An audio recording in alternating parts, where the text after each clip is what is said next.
Something is wrong. I hear a strange noise in the house. Yes, madam, I hear it too. I hear bump, bump, bump. I do not like it.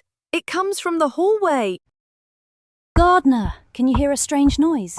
No, madam. I hear birds and the wind, but no strange noise. I hear bump, bump, bump. It comes from the hallway. I do not hear it in the garden. Very strange. Thank you. The gardener hears birds and the wind, but no strange noise. Please call Sherlock Holmes. I need help now.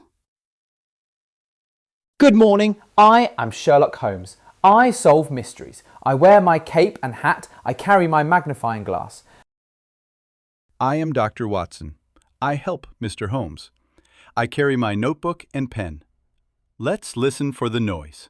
Quiet, everyone. Listen. The sound comes from upstairs. Let's go.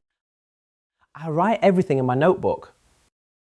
Now I hear it clearly. It comes from this room. Is it a ghost? No, it is not a ghost. Look, it is a cat. Oh, it is Mr. Buttons, my cat. He plays with a ball on the stairs. Now the mystery is clear. The sound is a cat with a toy. No danger. No ghost. Just a playful cat. Thank you, Mr. Holmes. You are amazing. You are welcome, madam. The case is closed. Hooray, Hooray for for Mr. Holmes.